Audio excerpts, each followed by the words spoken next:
Welcome to the eCommerce Badassery Podcast, the place for scrappy female entrepreneurs who want to learn actionable steps and strategies to grow the traffic, sales, and profit in your e-commerce business. I'm your host, Jessica Totillo-Coster, a 20-year retail veteran who spent 3 years as the only employee of a 7-figure online store. That shit was crazy. I know exactly how it feels to do all the things, and I'm sharing everything I learned the hard way so you don't have to. I may have started this business by accident, but supporting badass bosses like you lights me the fuck up, and I am so stoked to see you grow. Are you ready, babe? Let's roll. Welcome back to the eCommerce Badassery Podcast. I'm your host, Jessica Totillo-Coster. Raise your hand if you've been wanting to do more influencer marketing, but you find it too time-consuming to find the right partners.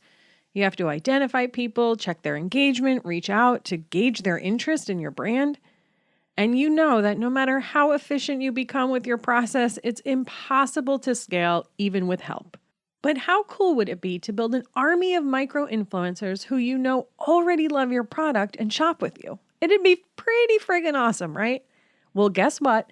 There's an app for that, and today's guest is here to tell us all about it. His name is Brett, and he is the founder and CEO of Gatsby. He started developing the technology in 2016 after recognizing that building an e-commerce site is the easy part now. But standing out from the competition and acquiring customers is harder than ever. Prior to starting Gatsby, Brett started and sold his first company that provided healthier vending machines to school districts throughout California.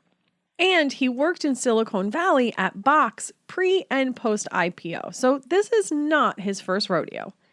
He lives in San Diego with his girlfriend and puppy and loves good coffee, rock climbing, and honestly just helping merchants.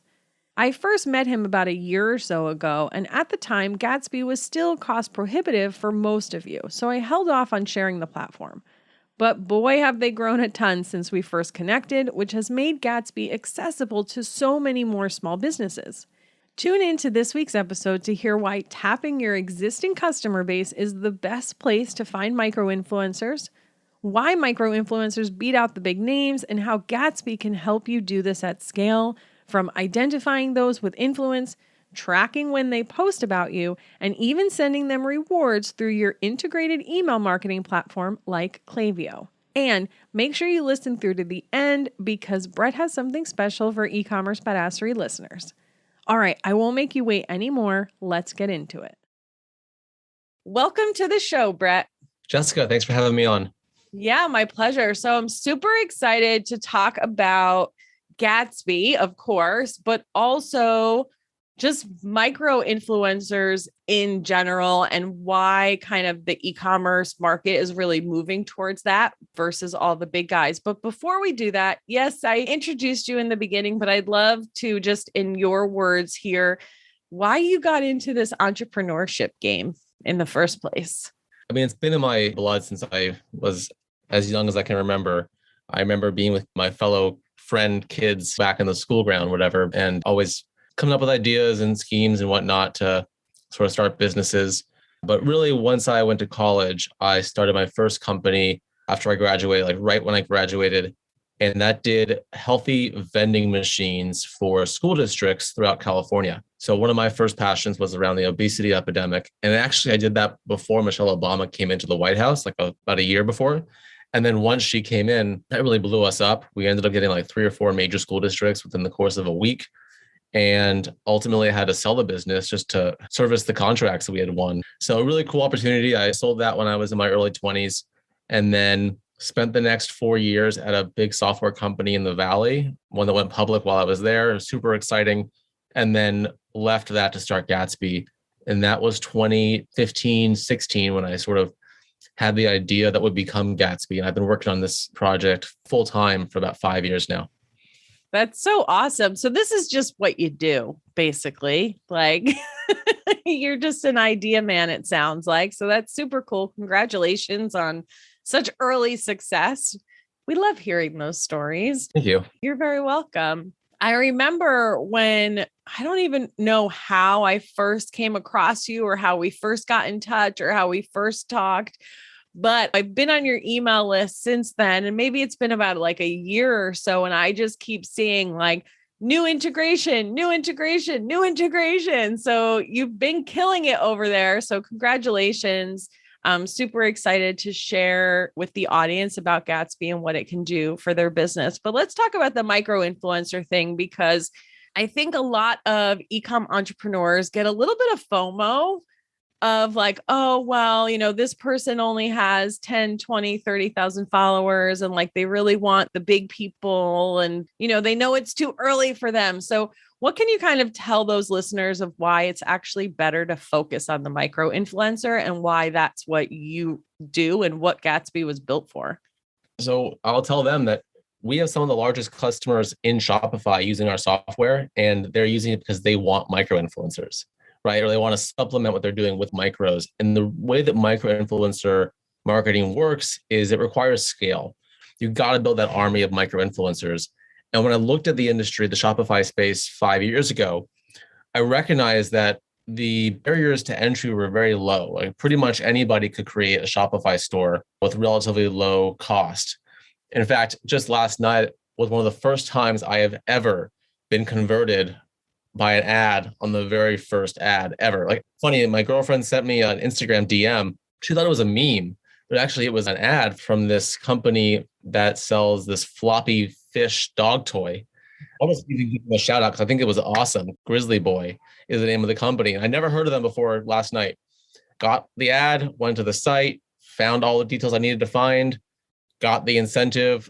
The Klaviyo pop-up was there, did the whole thing. And literally I was the exact customer. And I basically got converted by what my girlfriend thought was a meme, basically a micro influencer, but actually was an ad, which we'll get into that in a minute.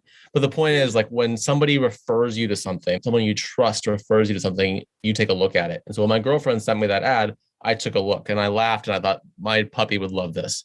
So if you could amplify that strategy, you will be better off. And people out there who are thinking they have to have a large celebrity influencer to get into influencer marketing, I'll challenge that by saying the traditional influencers out there, you mentioned integrations, Gorgeous. We just did a webinar with Gorgeous where we showed that Tasha from The Bachelor or Bachelorette, she did a sponsored Instagram post with a large brand, and it got about a 1.8% engagement rate, which is relatively common for a large influencer post. On the flip side, we have a customer who uses Gatsby. It's a shoe brand, and their customers talk about their products and they get a 10.8% engagement rate, like basically a 10x engagement. So if you can get many more people that have a smaller targeted audience talking about your brand, the magnification is much better. The ROI is much better. And that's what we solve for with Gatsby and our partners and integrations that we hook into. Oh my God, that's so amazing. And I know I probably told this story before, but I don't remember who the influencer was. And this was a few years ago, but it was like some Instagram famous person. She had this huge following and she like created a t-shirt line and then like couldn't sell any t-shirts to her following because nobody cared.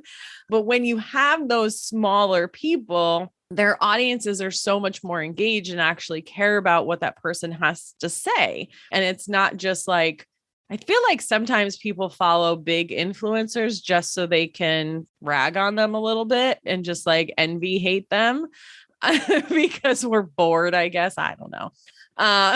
So having those smaller influencers in your corner, definitely going to work better for you. So I was just having this conversation with someone the other day in my Facebook group, and they were asking me, well, like, how do I find these influencers? And I'm like, well, it's a little bit of research. You got to kind of pick and choose the people that you want. And I know that this is the thing that Gatsby solves. So can you talk to us a little bit about what Gatsby does and how it helps you find these micro influencers? Yeah. So when I started this company, like I mentioned 5 years ago, I didn't really know much about the influencer marketing space. All I knew was that, like I mentioned before, the barriers to entry were very relatively low for Shopify stores. And I realized that most Shopify merchants were growing through one of two channels, either or both. Facebook ads and Google ads were the primary channels to acquire new customers. And I thought that is the scalable model. You turn on, turn off the spigot. But there was this third channel on the peripheral, which was influencer marketing that never could quite scale to the same degree as ads. And when I looked at that, I thought, how can I make that approach scalable? And that's how this all started. One of the reasons why I couldn't scale was just how manual the process was to identify influencers, jot them down on a spreadsheet, reach out to them through DM, follow up on DM, answer their questions, get them over a product, track when they post, take screenshots of stories, send over rewards, give them affiliate links. There's so many processes in place that were very cumbersome. And a lot of times, if you went too micro, it didn't pay off. You wouldn't get enough reward for all that manual work. So you really couldn't go to the most authentic influencers in the first place. And I thought, this is ridiculous. There's got to be a way to reach or tap into this segment of marketing, this truly nano micro influencer at scale. And so this hypothesis that I came up with was, hey, if you are a large enough Shopify store, or even if you're a moderately sized Shopify store, you have customers, and a certain portion of them are going to have a degree of influence. And if you strip away a lot of that manual work, suddenly it becomes profitable to reach out to all those micro influencers at scale if it's through automation.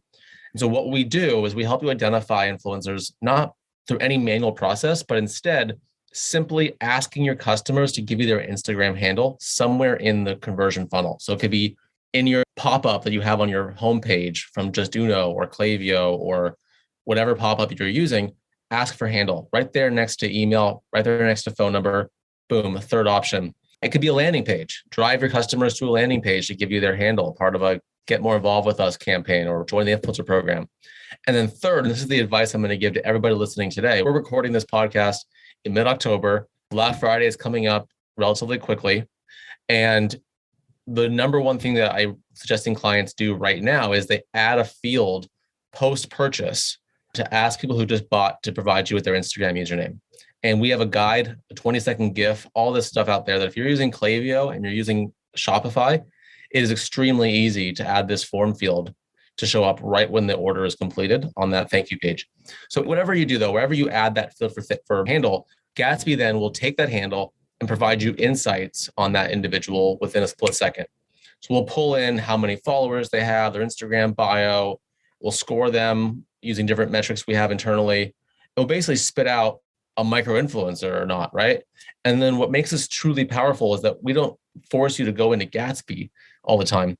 We send this influencer data directly back to their profile in Klaviyo or in OmniSend or in Gorgeous or in Yotpo Loyalty or in SailThrough. Whatever you're using to manage your customers and do marketing outreach, whatever you're using for automation, we'll put that influencer data right there. So just imagine here, Jessica, like your clients, they're already building Klaviyo flows or OmniSend flows, right? They're doing abandoned cart, they're doing drops, all these things. You can now layer on top of that influencer data, or I should say Instagram data. So people say, hey, when they get a handle, if that customer has between 1 follower and 500 followers, they get this email, ask them to go post about the brand. Or if they have between 500 and 1,000, they get this other email to post about the brand, which maybe offers a sweet little discount or a carrot. And then so on, all the way up the chain, so that each of your customers are broken into influencer buckets automatically. You can go even deeper to say, hey, if they've bought these products before, this type of product before, and they had this much influence, give them a more targeted offer. So I don't want to get into all the details of our products right now, but you get the idea that you can scale outreach and you can scale rewards, because we do at Gatsby also track when they mention you in content, score that content for you, save it for you, and trigger a Klaviyo flow saying, thanks for your mention. All of that happens automatically. Oh my God, that's so freaking cool. I know I say this a lot on the podcast, but sometimes I have to remind you, if you're listening to this on 2 times speed or you're driving and you're only half paying attention, come back and really listen to that, because it is putting your influencer marketing strategy on autopilot. And that's what we all want to do. And I know so many of you guys don't even bother because you can't even think to like, oh, I have to go look them all up and then follow them. And just like everything Brett was saying earlier, and it's so much work. Now let's really talk about who this is for, because one of the things you mentioned, and there's of course an investment that goes along with getting a platform like this, but you said earlier, if you have a lot of traffic or mid-sized traffic, I already forgot the words that you used, but who do you see being successful or finding that initial ROI on this platform? So there's really 2 categories that I think are important to consider. One is the industry you're in, and 2 is the amount of traffic that you have. Of those two, the amount of traffic you have is going to be more important because as long as you have customers, no matter what you sell, people are going to love your products. We have customers that sell tools, nothing that's super sexy, but they have customers that do talk about them thanks to Gatsby. So if you're in industries that are more visually appealing, so think fashion, apparel, athletics, those things are just naturally going to probably yield to a larger category of influencers, and that whole approach is just easier. But I wouldn't say you should count out the strategy at all, because at the end of the day, we're giving you more data on your customers. So anyways, industry is not as important as traffic. However, I will say we do have a starter plan that's $90 a month. So it does open up to merchants that are relatively early, and it adds value because even if you only collect a handful of handles per day or per week, you still can import people you're tracking to, and you can automate a lot of the process that you're doing manually with Gatsby as well. So even for smaller merchants that may not collect a lot of emails or handles on their website yet, we have a plan for you as well. Okay, so let's say I have some VA or someone kind of doing the research for me. I can bring their handles into Gatsby, and then you will still give me the same data. You will still push it over to Klaviyo for me, and I can still set up all that stuff automatically. That's right. The only limitation for pushing it to Klaviyo is you have to have an email address. If you put a dummy email address in, you really can't email that influencer. So the real magic is getting the email and handle together. But if you do have just handles, you can put in a fake email just to put something in there, and you can still track when they mention you and track all their posts and see their stats in one place. Gotcha. I guess it's cool too, guys. Like, even if you don't get that email right away, to get it into Gatsby to get the stats so you don't have to do that part, and then figure out if it's someone you want to reach out to, if you're still doing that manual outreach. And so you can think of it as an analytics tool. So that's like super freaking cool. Oh my gosh, I love this. So I remember loving it when I met you the first time, and I feel like you guys have just grown so much. So it's just even better now. Actually, on that point, we're rolling out TikTok this month. Okay, talk about that. Please talk about that. Yeah, so while it's been 5 years, the bulk of our platform has really grown since October of 2020 when Klaviyo announced our integration. And we released a whole bunch of new functionality in October of 2020 with that launch. So I think of our software really starting about a year ago. And we've been Instagram focused for the past year. But with this month, October of 2021, we're rolling out TikTok Insights. So you'll be able to collect Instagram handle and or TikTok handle, get the insights on them. The tracking of content on TikTok is not going to be live this month, but obviously it will be coming out relatively soon. And then in addition, we have another amazing set of features coming out. I'll just kind of foreshadow here. We've also rolled out Instagram stories recently. So that's a new feature, but going forward, I love this one. So inside of Gatsby, you're going to know all the content that you're being tagged in by your customers. You're going to see the images, the Instagram story videos. You can sort them by engagement rate or by number of likes it got, whatever, and see the most high performing content. Well, one of the biggest hurdles I hear from our larger merchants, especially, is there's a constant demand for fresh UGC or fresh content on advertising for Facebook ads. And influencer marketing managers are often screenshotting Instagram to get a picture they're tagged in, download it, manipulate it a little bit, and upload it back to Facebook ads. Well, in Gatsby, we save the raw image for you, and we're building out a feature to be able to automatically turn those pieces of content into ads directly for them within Gatsby. So you can just take your top 3 or 4 pictures you're tagged in, turn it into a carousel ad on Facebook, set the audience, set the budget, and press launch. So really easily turn your UGC into ads. Yeah, that's so cool. Is there going to be a way to like get approval from them to use that content, or is that something we'll still have to do manually? So the way that brands are doing that is they're using the Klaviyo form, or whatever form they're using to collect the handle. It could include a checkbox for terms and service or terms and conditions, so that the influencer is agreeing when they give their handle that this could be used for marketing purposes, for repurposing on advertising, however you want to put the language in there.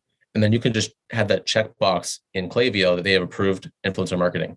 Got it. Awesome. So I just wanted to touch on something really quick, because as a consumer of SaaS products, software as a service, I think a lot of times we get a little annoyed when things don't progress like as quickly as we want them to, or there's this feature we wish that a platform had and it doesn't. So since you're here, Like I've been working on this for 5 years. I feel like it really started a year ago when the Klaviyo integration released. And I remember that very vividly. How long was kind of the planning and then the development and all of that from like inception of integrating with Klaviyo to it actually going live, and not just, hey, I integrate with Klaviyo, but like Klaviyo announcing that they integrate with you? That's very different. Yeah. So from 16 to 20, we had different iterations of our product out. We had to deal though with major shifts in the market. So Fire Festival took place, which kind of changed our use case. Brands were starting to use us for different. I had a very early version of something else, and then that Fire Festival happened that morphed us into the space we're in. And then we launched this new update, and then Cambridge Analytica happened, and all the APIs from Facebook got turned off. We had to rebuild it again. So it was a rocky first 3 whatever years, not basically on our own reasoning, but just industry. But then when COVID happened, I took my foot off the gas when it came to sales, because it was a really weird time. As you know, brands were very unsure what they wanted to do when COVID started. And I decided to put in place a bunch of feature requests. And a lot of that basically took about 6 months, 7 months to really build out. And luckily we had COVID, which was a very slow time in the beginning for stuff. So anyways, once though I started to develop the new features, I already had connections to Klaviyo through a mutual customer that was very big. And I told them about some of the updates. And actually Klaviyo was like, holy cow, I see your integration. If we could do this one extra little piece of it, this would be an amazing, amazing integration, super unique. So actually it was in collaboration with them that we built one of the elements of our integration that's really taken off, part of the mentioned you tracking functionality and how we apply that to their APIs. And ever since then, that relationship has been very strong, and it's led to more partnerships as well. Awesome. Yeah. So guys, because I'm that way too, but this stuff takes time, and there's a lot of things that they're dealing with in the back end that we have no clue about and don't even understand, like on the most basic level. So give them all a little grace when you're working with SaaS platforms. What's that new Adele song that came out last night? Go Easy on Me. That's what it's called. Oh, yeah. Okay, amazing. So I know you have a bunch of case studies on your website, which we're going to link to everything in the show notes here that you guys can go look and read and kind of get a sense if it's the right fit for you. But one of the things I always like to do on these shows when I have guests is I like to keep it real with my audience, because there's a lot of BS on the internet. So I would love to know if there's maybe someone who uses your platform who maybe like tried this new way to do this like micro influencer thing that maybe didn't work, that we can just like let the audience know like they're not alone and everyone kind of screws stuff up sometimes. And then on a more positive note, a way that someone has used Gatsby and just seen insane, incredible results. So a little bit of both sides. You asked me this question before we recorded, and I've been thinking about it throughout the episode. Obviously, we have churns. Not every customer is still with us. But typically when we have a churn, it's nothing to do with a failed strategy, but more importantly, it's about either they don't have enough volume or basically about expectations being misaligned. So if you have a relatively small brand and you come to Gatsby and you expect to have 100 influencers a week coming on board, it's just, we're not going to be a fit. And so it's about getting the right expectations. And so if you just throw a landing page up and think they're going to go to that landing page, it's just not going to work. So that's why I love having an order confirmation. And we just figured out 2 weeks ago how easy it is to add it. We used to think you have to be on Shopify Plus to add it there, and that you don't. You can be on any Shopify version, and you can just go and paste a Klaviyo form, like a couple of words. It's a script tag directly on the settings page of Shopify, and it shows up. So basically, for a long time, we didn't have that option. So merchants didn't get enough traffic on their pop-up, or they didn't want to mess with their pop-up. But now that it's post-purchase, post-conversion, we kind of solved that. So I guess let me summarize here. The failure would be that for merchants who wanted the most amount of influencers, they'd put a handle field on their initial pop-up window, and it's pre-conversion. So with any form, the more fields you add, there might be a decrease in conversion. There might be a decrease in number of emails that get entered. People will just psychologically, they see 2 fields versus 1, they may not enter that form. So we would lose customers who would be afraid that there was no good way to collect handles because they didn't want to build a landing page and they didn't want to mess with their conversion rate. But now that we have order confirmation page available to all Shopify merchants, which is really recent, I don't know, I just feel like that's going to be a really good win for every brand listening. Yeah, absolutely. Because at that point, they've already told you they're committed to you and they like you, right? Like they paid you. So like you're good. That relationship is already deeper than if they just land on your site and see a pop up. So I imagine that converts a lot better too. It does. And not only do they pay, they're like authentic fans of your product. They just bought something. It also means they have something to show off on Instagram too. They have a product coming to their door in 3 days. So it's really a great place to ask for handle. Yeah, I love that. And then what do you see as kind of like the brands that are having the most success? Like what are they doing aside from just having a ton of traffic? Yeah, they're actively promoting the strategy. So they're building landing pages, they're driving people to them through social posts. Like basically join our influencer program, right? We have a brand out of Australia. I think I can share their name because they did a blog post with us called Kulani Kinis.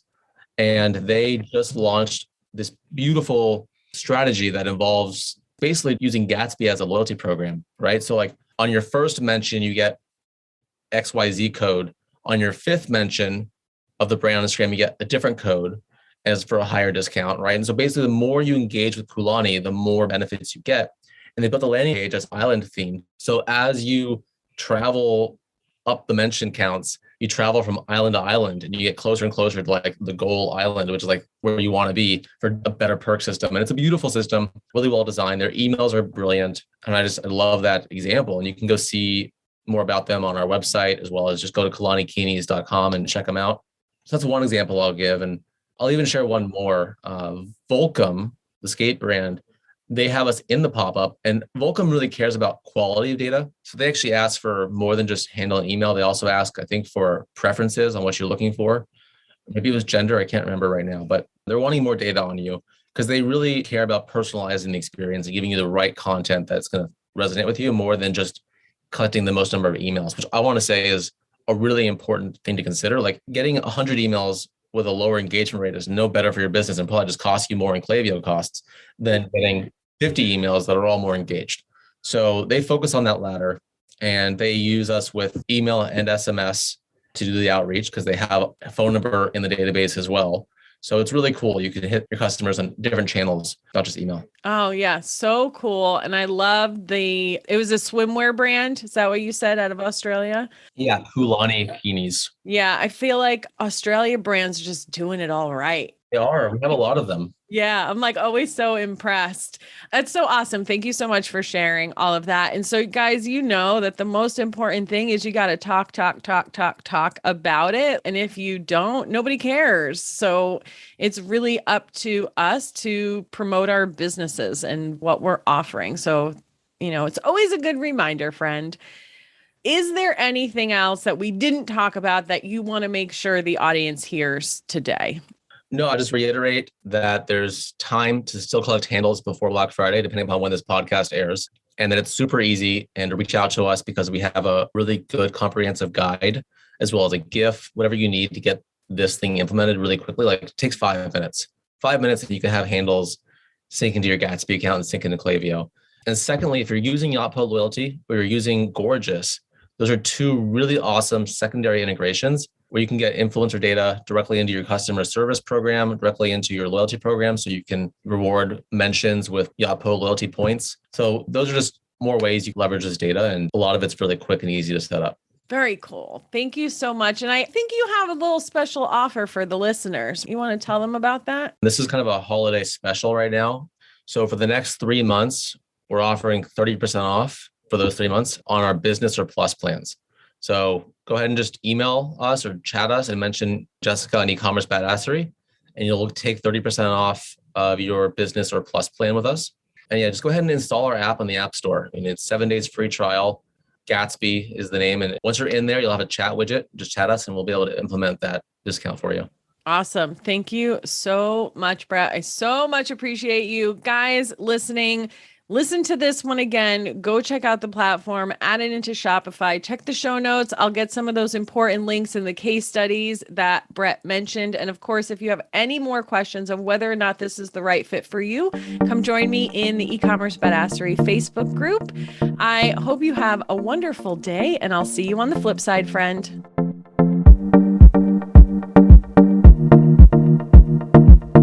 Thank you so much for listening to today's episode. If you like what you heard, I'd be so grateful if you'd leave a review on Apple Podcasts, and don't forget to subscribe so you never miss an episode.